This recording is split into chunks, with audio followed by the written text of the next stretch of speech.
Hey there, guys. My name is Matthew Brick. Before we get into this episode, I just want to give a huge shout out to Coach Ramsey. This episode is going to be the bomb. It's going to be the blast. Hope you guys enjoy it. And I know Christmas time is coming near. Hope you guys are spending good time and with your family and friends. And hope you guys are grateful. And yeah, let's get this. Hi there. My name is Matthew Brick. I'm a Valor Christian High School student, brother of four. I'm a wrestler, and I'm out to find interesting stories to talk to about, make connections, and hopefully point people to God. Let's get this. The Brick House Podcast.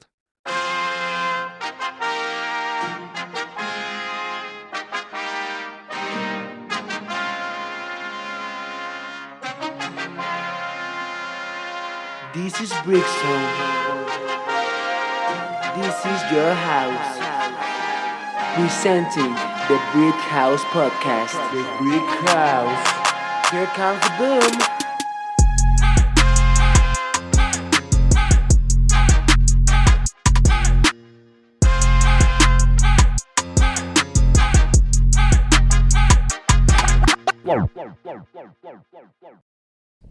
Hey guys, my name is Matthew Brick. Welcome back to the Brick House Podcast. Today I'm here with my wrestling coach, Ben Ramsey. Really nice guy. How you doing, Ben? Hey, Brick, I'm doing well, man. Thanks for having me on the show. I really appreciate it. I think this is going to be a good episode. Tell us a little bit about yourself. Yeah, so growing up in Oklahoma, just kind of raised up in church, have an older brother, and he and I would always wrestle back and forth. Neighbor kids and I would wrestle, get in fights and that sort of thing. Not necessarily proud of the fights I was in, but wrestling's always just been something I've done. Actually, one time my brother jumped off the couch and landed on me and broke my collarbone. So wrestling has that was kind of a WWE type thing, but wrestling's always been a huge part of my life. Oh, that's cool. Yeah, I just got into wrestling just this past year, but I can actually relate with that story. My brother, he jumped on my neck when I was 5 years old, and I had to go to get in an ambulance. Thought I was paralyzed, but was not. Oh, man. But, I mean, I think I've always had this kind of like wrestling, at least like wanting to wrestle. Buddy, before we get into this too much, I got to give a shout out to you. 2 times you've won now. So come on, you got 2 dubs under your belt. Here we go. Oh, thank you. The Brick House. Brick House. So So you're from Oklahoma. Did you wrestle in Oklahoma all of high school? I did. I actually started off playing basketball, realized that I wasn't going to be tall enough to play basketball. In 6th grade, I had a buddy of mine. He challenged me to wrestle, and so I said, well, why not? And so I went out, and he was really good. He actually wrestled for the University of Nebraska in college, but in 6th grade, he challenged me, and so I went out, and that's when I just kind of really fell in love with the sport of wrestling and not just the entertainment part of wrestling, but the sport of it. What would you say is one moment that you look back as a teenager, maybe a special moment for you, maybe wrestling or just being a teenager? What would that be? You know, the high school I went to, we were pretty dominant in sport and wrestling. And so really just coming together as a team, because it is such an individual sport. It's just you go out there and it's you versus the opponent. I don't have anybody to my left or to my right to help out. And so just that building that team camaraderie and going to state as a team. And so we won state my freshman, junior, and senior year. So really just and I didn't do good at state at all, but our team won. And so just that camaraderie of really kind of locking up with a team, your teammates, and really just kind of cheering each other on. Is that kind of why what makes wrestling different than other sports? Like one main difference? Oh, buddy, wrestling's the greatest sport in the world because there's such an emotional and physical side of it. I mean, the emotional side is you can be losing, you could be down, 2 to 4, and just to hit a reversal and get back points.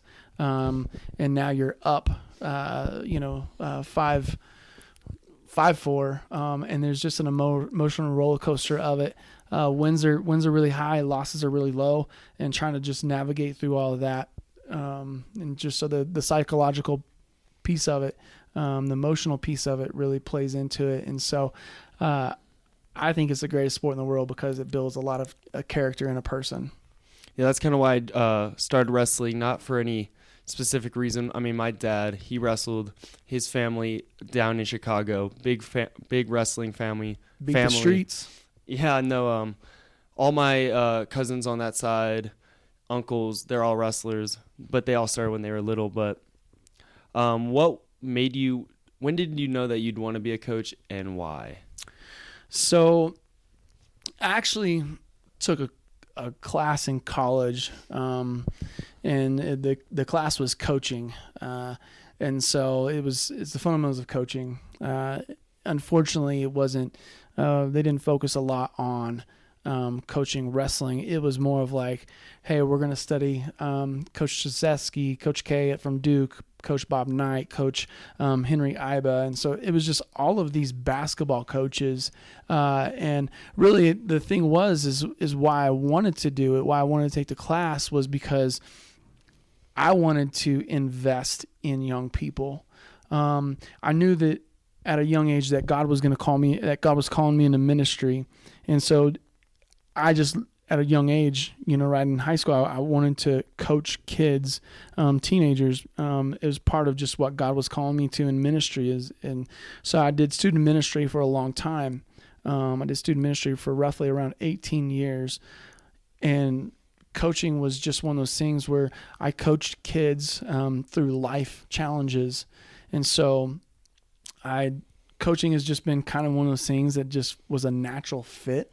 And then once I decided that I was wanting to do something a little bit different than student ministry, I went into counseling. And again, I just really honestly, I call it youth ministry, but just for adults. It's the same problems that students have, right? How do I talk with my mom? Well, now parents are coming saying, how do I talk to my kid? Relationship problems, relationship problems between boyfriend, girlfriend. Now it's relationship problems between husband and wife, or even like, their own siblings, or how do I take care of my adult parent that's suffering? And so there's a lot of counseling, but essentially, really and honestly, it's just one form of life coaching, so to say. What would you say is one lesson that you've gotten or taken away from counseling as a whole? Like, what have you learned from other people and maybe learned about yourself? Honestly, man, it's really just slow to speak, right? Slow to speak, quick to listen. And that's a biblical principle. Is slow to speak, listen to the person. And something that I've been learning a lot of is listen to not what just a person's saying, but listen to their heart.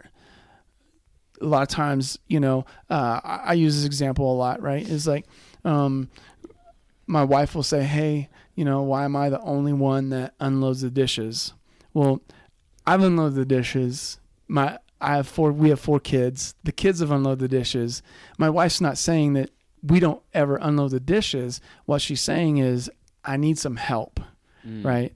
And so part of it is just being slow to speak and quick to listen. Listen to not the words that are coming out, but listening to their heart and the heart of what they're saying. Yeah, I hear that. How would people go about that?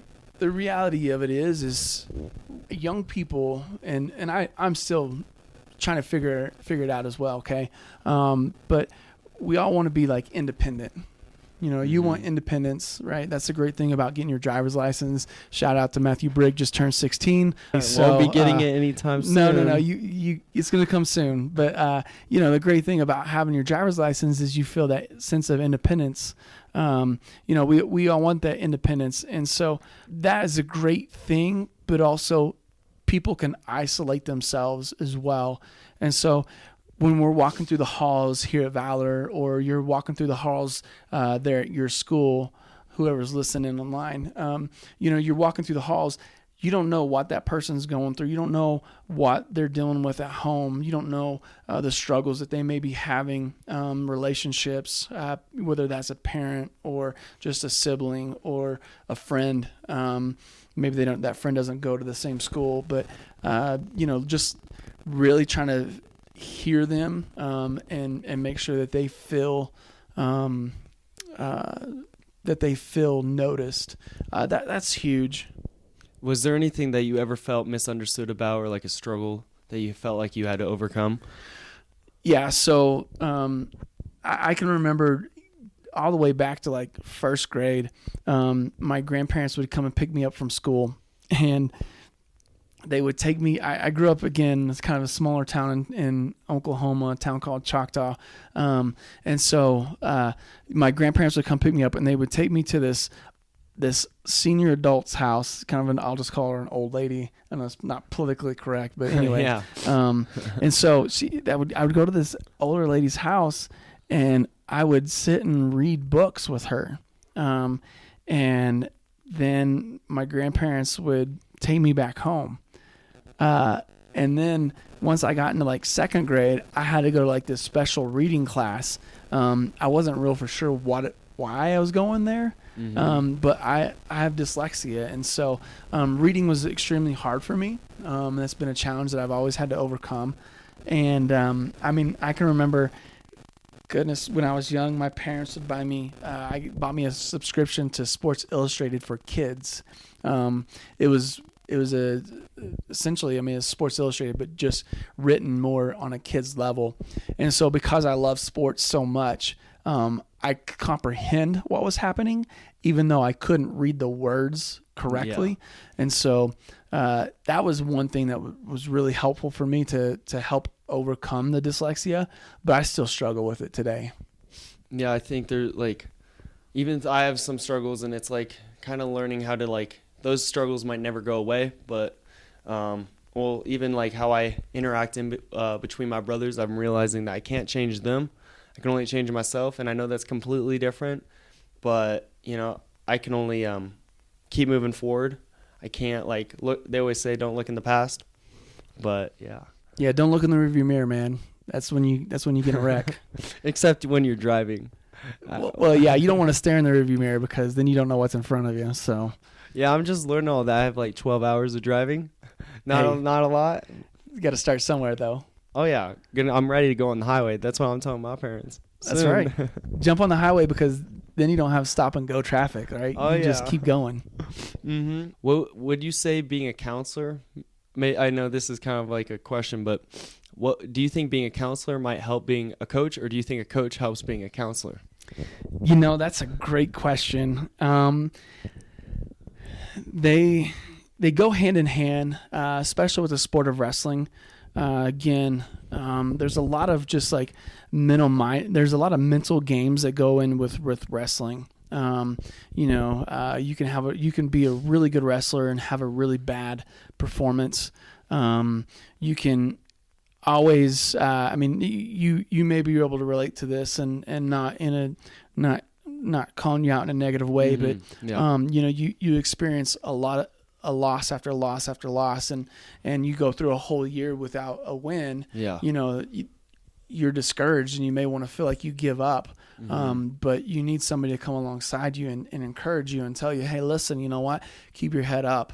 And it's just the small things. We have a coach on our staff here. He works for an organization called Mental Mindset Wrestling, and so it's a huge battle with your mind and emotions, and so when I see it, it's just an extension of counseling, mm-hmm. But yet coaching is an extension of really being a life coach, and coaching, whether that's a young person, an adult, and counseling / coaching them through challenges of life. Yeah. When looking back 20 years from now, what do you hope to have achieved? Maybe what legacy would you have wanted to leave for people? That's a great question, Matthew. And I think that, last June, May or June, whenever, I got the head coaching job here, kind of the first thing that kind of jumped out in my head was, I want to be the winningest wrestling coach at Valor. Honestly, I mean, I think that that kind of sounds arrogant, and B, it sounds really silly. Nobody's going to remember that, unless I'm here for 30 years and maybe, I don't know if that's in the cards, but anyway, really honestly, it's what kind of investment did I make in young people's lives to better their life, to be a contributing member to society and to this world. My faith plays a huge part in who I am, as a husband, as a dad, as a counselor, as a coach. I want young people that I'm coaching to know that my faith is the most important thing that drives me, that keeps me encouraged, that keeps me driving. We have this thing at the church that I'm on staff at that says Jesus makes life better. He doesn't make it easier. He makes it better. Actually, life is going to be hard, but with Jesus, it's better because we're walking with him. And so, as I work and coach with young people, I want them to understand that, wrestling is going to be hard, but doing it the right way and doing it with your head held high and with faith, it is better than just going out there and wrestling. And whether you lose all your matches in a year or you're the most successful, but yet you're empty on the inside, because what did you really accomplish? Yeah, you have, maybe you made it to state, or maybe you won state, but in the reality of the real world, what did you accomplish that somebody else is going to look at and say, man, that was incredible? Yeah, no, I was hearing this from just someone kind of over at Red Rocks, where I've been going. Shout out Red Rocks. Shout out Eastern Hills, right? Absolutely, baby. Oh, yeah, go to either one of them. Check out Eastern Hills, though. I need to check it out. I need to go see what's up over there. Come on. But it's just kind of like something about like this, well, with being a pastor, and maybe you've seen it, but like you see people maybe take their life, or people that, they can't bear the struggle anymore, the pressure, or they die of natural causes or whatever. But I heard something that really stood out to me, that like it's not so much about wealth, but like what you leave behind. Because when you're at a funeral, people are not going to be talking about all your achievements and how great your business was or blank, whatever. They're going to talk about you as a person. And at least how one of the guys that I was talking to with, he at least said that he's seen people with, maybe you could say, in a very successful life, where there are very few people able to speak about them when they've seen, and then he's seen people that maybe don't have it as nice as even me, and the lines just keep going and going, because it's actually an exciting thing. People want to testify to someone's character, because that person left it, they touched them in a way that maybe other people didn't, and they left an impact. Yeah, that's so true. We think of like, accomplishments, like achievements, success, wealth. I have I don't know if it's a privilege, but I have the honor to do several funerals throughout the year. Some of them are really uplifting and encouraging, because we don't focus on, so much of like their wealth or their achievements, or that person was a CEO or something like that. It's more of like, this person's family can speak highly of them. This person's friends can tell lots of stories about them growing up, the fun things that they did, the way that they've impacted their life. And then I've done some services where, there's a room like about a month ago, I did a service where literally there was 12 people in the room, and the family they spoke, but they didn't speak a whole lot of that person. They just spoke about like times of being together as a family. And, that's what strikes me is, I want people to talk about the stories, the joy, the impact that I've had on them. Not, hey, he was, the winningest coach at Valor, or, he was he was the losingest coach at Valor, or whatever it may be. Right. I want you guys 10 years, 15, 20 years from now, to walk back and say, you know what, man, I can remember Coach Ramsey when he talked about, my identity lies in who God is in me, not necessarily, Coach Ramsey he taught me this wrestling move, but talk about biblical principles and biblical, your relationship growth in your relationship with Christ. Those are the things, man, just that drive me to really do what I do. I have one like more major question. What would you tell people that like maybe they're kind of questioning, or they're in a position of life right now where they might be like, why God? Or maybe they don't even know God, but they hear something about God, but then they hear like, or they can't quite understand and get their head around, why do bad things happen when, why is there such like, right, there's this loving God, but he allows quote unquote bad things to happen. What would you say to someone like that? Maybe. I mean, I can use big words and stuff that I got from seminary classes and stuff like that. But the reality is that, man, we live in a broken world, and yeah, I mean, we can always ask those questions, and I think it's okay to ask those questions, because I think God is big enough to take those questions on. Right? He's big enough to handle when we're upset with him. And usually after I get upset with God, I realize I was in the way there, not God was in the way. I was in the way. And I wasn't really following his path for my life. But I think that when we get to those points in our lives where we're asking God why, or we're questioning, maybe even his sovereignty, right? That's a big word.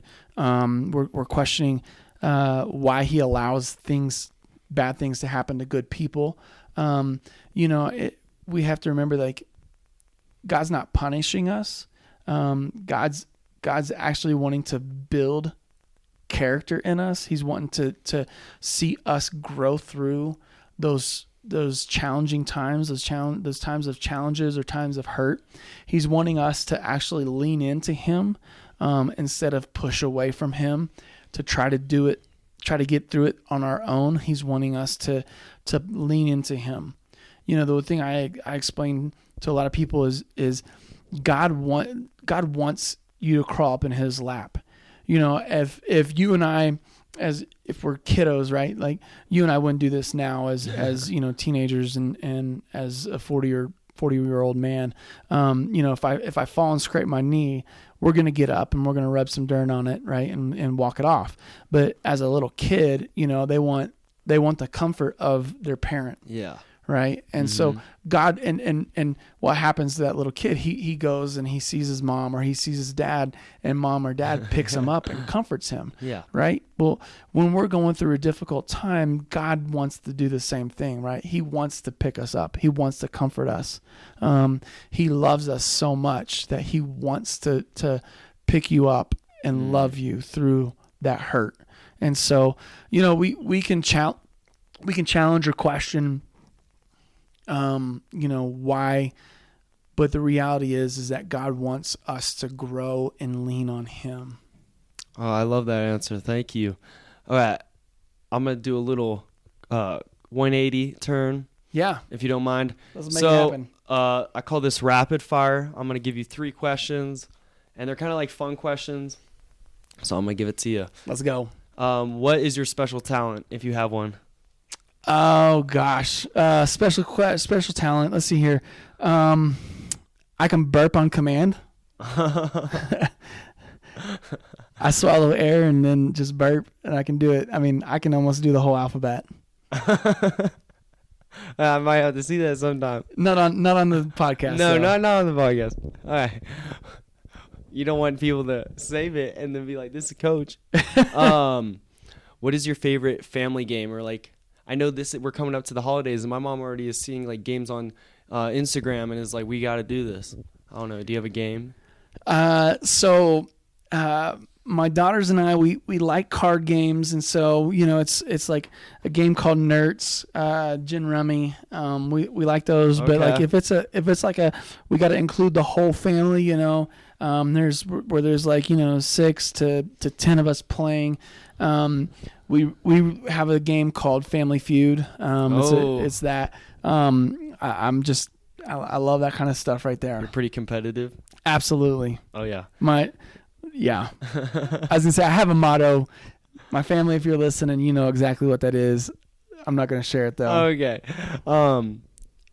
What instrument do you think other people would think you play? So what do other people think that I play? Well, do you play an instrument? I don't. I have no rhythm, and that's the problem, right? So like people may look at me and they may think that, but the reality is like I can't even answer that question because I have no rhythm. I can't sing and clap on beat. Okay, I'll answer it. I think you would play like the guitar, or probably something like just a lot of noise. Yeah, so here's a little fun fact, Kay, for you and for your listeners. When I was in high school, all right, I had a next door neighbor. He wanted to start a boy band, and this was back before NSYNC. We're talking like 98 Degrees, New Kids on the Block business. And so I was in a boy band in high school. Like we actually went to a recording studio. Oh, nice. Yeah, it was the band was called For Real. For Real. With the number 4. Hey. Right, For Real. So we're going to keep it real here. Don't share that with anybody, all right? I won't. All right. Is there anything else that you'd like to say? I really appreciate you, Coach. Thank you for being on. Man, I just want to give again a shout out to you for having me on. Man, you have been such a solid just person in the room, in our wrestling room. You try new things, and man, I just want you to know, and all your listeners to know, man, you're dedicated, and I'm super super proud of the leaps that you've taken this year. So shout out to you, Brick. Thank you. I appreciate it. Come hit up Coach Ben if you have any questions. I bet he'd love to talk to you. And going into the new season next year or even this year, we need some lighter guys. Anyone's welcome if you can take it, All right. You got to be able to hang. All right. Thank you, guys. Have a good start to your Christmas.